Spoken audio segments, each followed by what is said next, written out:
Hey guys, welcome back to the Callous Kinda Sorta Plays Emerald Open series. We are in the top 16, baby, and we are against FJ2K, yet another player that I did not know existed prior to this match. He's got a pretty scary team, though, man. Take a look at this. T-Tar is obviously just a good poke no matter what. Has a bazillion sets, physical, special, mixed. You can get funky in this one and give it like T-Wave or Roar or Rest or whatever. It can obviously just be DD and act as a sweeper. It's good. T-Tar is a threat always. We've played against a number of Starmies. That is a poke that we just aren't worried about as in general. It's a poke that we wall very effectively, whether it's a Rest Raikou or the Regice or what have you. Charizard, I think we wall pretty well with the Milotic, but it does have a couple of gimmicky sets, such as Belly Drum, and it can also go down to substitute whatever, Pataya or whatever pinch bear you want. So even though I think we should be okay, we do have to be aware of that. Registeel, like I said, Regis in general, underpriced, undervalued in this. It's quite good, and it should cost more than the 12 points that it costs in the draft. Not only is it just a really good generic wall that is going to handle both physical and special things, it also has obnoxious, really good moves like T-Wave and like Counter. It can also viably use Rest without Bell support, but this guy actually does have Bell support. Ampharos learns Heal Bell and Parasect, which he's never going to bring, but that learns Aromatherapy as well. The Registeel also is another poke that could have a gimmicky set. It could have something like Curse, Amnesia, Rest, and One Attack, and function as a pseudo Curse Lax. And in fact, this exact player in his previous round, because of course we scouted the replays, did exactly that and beat the crap out of his opponent. I think it was a 6-0. The Registeel just is something he couldn't handle. He set up Curses and Amnesias. He was super duper bulky. Opponent couldn't deal with it. So that is very much something to be aware of and something that we have to build around. Nidoqueen doesn't blow me away in the matchup, but it's got a really good move pool. It doesn't get Mega Horn the way that Nidoking does, but it's bulkier and it has all the special attacks. Thunderbolt, Ice Beam, Fire Blast. It also has Earthquake Stab. It also has Sludge Bomb Stab. It has Roar. It has Counter. It's a versatile mon, but it's something I think we can hit pretty hard between ice attacks, ground attacks, water attacks. I think we can hit it pretty good. When Jabba saw the Swallow, he panicked and he's like, holy shit, it's a fast, hard-hitting, normal, we don't have a normal resist, CB Swallow is going to wreck us. And at first I was a little bit concerned too, but then I ran Kelks and it just doesn't hit that hard. Even if you go adamant with it, it just doesn't hit that damn hard. A couple things on our team can take 2 Swallow hits, but crucially, more importantly, almost everything on our team can one-hit KO Swallow in return. So that's really the big factor here. Yes, Swallow can do damage, but we can instantly kill it back in most cases. So it could be a threat, but I don't actually think it's as good against us as it may seem on paper. Then Ampharos is another poke that should definitely cost more than it does. A lot of bang for your buck here. Heal Bell user, T-Wave spreader, relatively bulky, decent Raikou answer. Nice little glue support piece that he could absolutely use. So this guy was tough to build for because, like I said, there's so many different sets. You can go physical Zard. It learns Dragon Dance, for Christ's sakes. So it could be like DD or Belly Drum Zard. It could be mixed. It could be full special. The T-Tar could be any given set. The Registeel has multiple sets, including a gimmick that we have to play around. The Swallow hits pretty hard. He's got a pretty scary team, and this guy was not easy to build for, let me tell you. But this is what we came up with. So we wanted to lead with the Dawn Fan because same exact philosophy that we've had throughout the entire tournament. What's the most threatening thing he has? How do we deny it opportunities right out the gate? So we did not, under any circumstances, want to let either the T-Tar set up for free or him to lead the Swallow. We don't have an answer for it, and it immediately starts hammering us with CB return or whatever normal move it wants to use. So we went with the Mon that we thought covered both the T-Tar and the Swallow. As it turns out, ground rock coverage is pretty good in this matchup. He's got 4 ground weaknesses: T-Tower, Registeel, Nidoqueen, and then maybe the Ampharos. And then the rock, obviously, 4x hit on Charizard, good against the Swallow as well.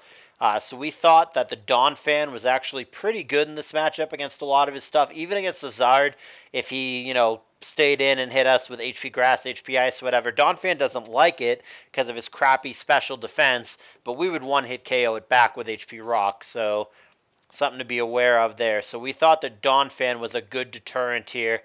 He doesn't have spikes again, so we can just go spinless in this case, and then as I discussed in a previous video, we think that Protect and Sub actually has pretty good synergy because once you've shown Protect, opponents are going to look specifically to switch on obvious Protect turns, and those are the best opportunities to click Substitute. The other thing, of course, is that Substitute and Protect are really good if you happen to have Toxic on them, and Substitute plus T-Wave obviously has a lot of synergy. We didn't opt for Toxic in this match, but it is something that has come up in other matches. But yeah, Protect and Sub we actually think is pretty good synergy, and the Donphan we thought was reasonably good as an attacker in this match, but we did need to make sure that it can handle the DD Tar if he goes that way. So we went with Impish and made sure that it could handle it. And likewise, it had to take Swallow hits, so we kept that in mind as well. The Raikou here, kind of a mixed bag. We made sure it's faster than everything other than the Swallow. And other than that, we just went bulky and stuck with Bolt Beam. Bolt Beam coverage is reasonable here. Obviously, it fries the Starmie, fries the Charizard, fries the Swallow, all of which are electric weak. We made sure that we could take an EQ from Nidoqueen. We'll always live that unless he's CB, and then we're going to threaten it back with HP Ice. Ampharos is a Mon that we don't beat in the traditional sense, like we just sweep it and kill it. But because we're this specific set, because we're max HP and rest, if it is attacking us with Seismic Toss, which is what we're anticipating, then we can actually grind it out. It can never kill us. We can just rest loop it, and we will eventually get there as we boost up slowly, and it will eventually run out of Seismic Tosses via the pressure ability. And if it comes down to those two stalemating one-on-one, Raikou will win eventually.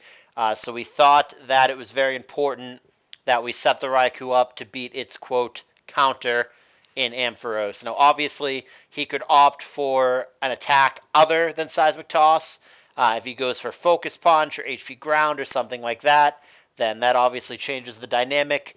But a standard Ampharos that has, say, Thunderbolt, Thunderwave, Heal Bell, Seismic Toss, or something to that effect, this Raikou will actually beat that set every time.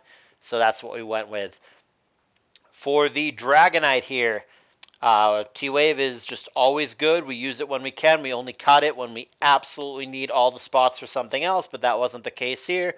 If you just look at Earthquake and T-Bolt coverage, you see once again that hits just about everything. So Earthquake on the Tar, the Registeel, the Nidoqueen, the Ampharos, Thunderbolt on everything else, the Starmie, the Charizard, the Swallow, and Parasect is not a Mon. If he brings that, fine. We're at an advantage just from him bringing it because it blows. He's never going to bring that. So all the things that matter, the Thunderbolt and EQ coverage is going to cover all of it, and that enables us to get Substitute going and get T-Wave going. T-Wave a great team supporter, and obviously those two moves have synergy. We don't need coverage beyond those two moves, so we're able to fit those in. In this case, Milotic does have Ice Beam. You've seen us not have that for the past couple rounds, but we feel like it makes sense here. It's necessary to kill the Swallow because Surf doesn't. The Ice Beam is okay against other things. Surf is better, obviously, against Charizard and Nidoqueen, but Ice Beam's fine. And if you randomly freeze something, fine. But the number one reason, the most important reason, is because we wanted everything on the team to be a legitimate threat to the Swallow so it can't do too much damage. So that's why we went for the Ice Beam here. Surf is mandatory, Recover is mandatory. Didn't need Refresh, but there was no other move. I mean, it can be Light Screen, it can be Dragon Breath, whatever. but nothing else really stood out as super exciting here, and we don't want to overload with statuses. You're going to see that we have a couple of T-Waves here in other places, so we don't really want to have too many status moves. If we're flinging Toxics around, maybe it means we can't T-Wave something, and that's bad. We thought that Refresh was just a generically safe move, but it's probably not going to come up too often in this match. In this case, with Metacham, we're opting for sub 3 attack. The attacks all do have a purpose in this particular match. If you were to go just fighting plus Rock Slide coverage, it doesn't hit the Starmie, so we want Shadow Ball for that. Rock Slide, obviously, for the Zard and the Swallow. And then basically everything else, the fighting moves. Nidoqueen resists fighting. We can switch it up against her. Not so worried about her as an in general, but we want the coverage against everybody.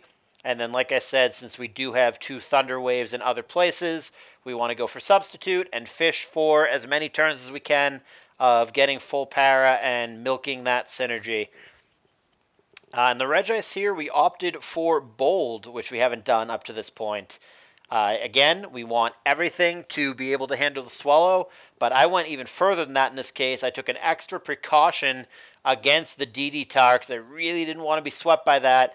So I made it so Regice was always going to live a +1 Rock Slide if it came to it, and maybe gets a crucial game-winning Thunder Wave off to save us from DD Tar if it came to it. So really, really bulky, always going to live +1 Rock Slide. Very well could matter. We took multiple precautions here against DD Tar. Full defense Milotic, Impish Donphan, Earthquake coverage, and just general coverage for Tar everywhere. Every single thing on the team, except for arguably Raikou, is going to hit the Tyranitar meaningfully. It's just something I've been doing throughout the tour. You have to have offensive coverage for your biggest threats, and you have to not give them opportunities, and we stuck with that philosophy in this battle. So here's how this battle played out. This is for the top 16 of Emerald Open 3. Jabba Trainer Orange again will switch sides, and the opponent FJ2K.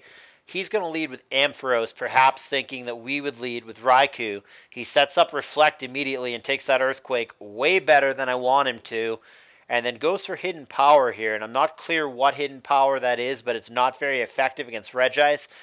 Perhaps it was just HP Ice based on the pathetic 4% damage. Perhaps that was aimed at the Donphan. We do get an Ice Beam crit here, and then he full paras, so that's obviously a good sequence. And the Ampharos goes down without doing much of anything, so pretty happy with that start. And as you can see by our opponent with Bruh, he was not. He's going to go for S-Toss, which immediately makes me think that he's not the Curse Amnesia set. You usually, on that set, you take an attacking move that scales with the Curse, which obviously Seismic Toss does not. So kind of sigh of relief here that we're not playing against that in this case. We exchange a couple shots with the Starmie, but ultimately we go to the Regice, who is just not threatened whatsoever. Regice is so good. No matter what here, it's always going to do something good. Sure, he blinks the T-Wave here, but he's massively threatened by the Ice Beam. We pull back to Milo, and that's going to prompt us to double to Donphan here as he Seismic Tosses. And Earthquake's pretty good. Jabba not afraid of counter. Ice Punch is interesting. Registeel's special attack is pretty bad, so like I don't know how worthwhile that is, but I think he was just really, really scared of our Dragonite, which is why he did that. Unless he's a new gen player and he's operating that Ice Punch is physical, which of course it's not yet in this gen. This was a weird sequence. I don't know about the Regice set. Ice Punch, huh? Like I said, I guess that's a precaution for Dragonite, but there had to have been something better. I kind of wonder if he thought that it was physical. Anyhow, back to this matchup. The freeze here doesn't matter against the natural Curemon. Toxic's a little annoying, but as you know, we could just rest it away if it really comes to it. Good prediction by Jabba with Ice Beam, hitting the Nidoqueen on the way in for a fuck ton. Here comes D-Knight, and blinks the Earthquake, which is very good for us. Jabba obviously ahead right now, and then Earthquake is going to make that even more so. Here comes the Starmie, which, as you know, Regice can super duper wall. There's nothing preventing us from clicking Rest here if that's what we want to do. Jabba could also just go for Thunderbolt, but I think Rest is the safer play, and Jabba agrees. So our opponent's pretty fucked at this point, pending a DD tar sweep. The Swallow is not going to be enough at this point. Jabba decides that Milo is going to be the sacrificial lamb, and that did 53, leaving us at 53, so it's now a damage roll situation as to whether or not we survive another. He must have gotten close to max on the first one and close to min on the second one, given the massive gap there, 53 and 47. But this is what I'm talking about with the Swallow not even being that good. Even with Double Edge, which is obviously a pretty hard-hitting attack, the Milotic, who came in on an attack, managed to handle it just fine. And here comes the Starmie coming back, and there's the recover. Milo, no problem. So the Swallow's scary on paper, being a choice band normal when we don't have a normal resist, but it just doesn't hit hard enough, and we can retaliate and kill it pretty easily too. So we'll kill a sleep turn. Here comes Milo. It's going to suicide itself with Double Edge, and that leaves him with Starmie and a last poke that isn't revealed, but it's obviously T-Tar. There's no world where he doesn't bring the Tyranitar. So those are the two things that we have to deal with if we want to win. But DD-Tar obviously can just sweep us, and that would be pretty scary. So we got to play with that in mind. So we've got this dance going on. Starmie can never beat Regice, but great play here for Jabba. This is actually a precautionary measure against what he knows is a last poke T-Tar. He wants to have the Medicham in, not the Regice, and that lets you just click Brick Break here and not even give it a chance to set up. Had the Regice been in there, there's a world, especially if we had clicked Rest, or if he gets a flinch when he needs it or what have you, there's a chance that the DD Tar, if it was in fact DD, could have gotten us there, but Jabba played this one well and made sure that it was going to be Medicham in at the end rather than Regice, so there was no chance of that happening. And then obviously we're going to outspeed it and kill it with the 4x weak stab Brick Break. This one is a stomp. We're going to get this guy 6-0, not even revealing the Raikou, and we are going to be on to the top 8, the quarterfinals. As I've been saying the whole time, if you've enjoyed the content, please do hit the thumbs up button. Appreciate it very much. And I'll see you guys in the quarterfinals.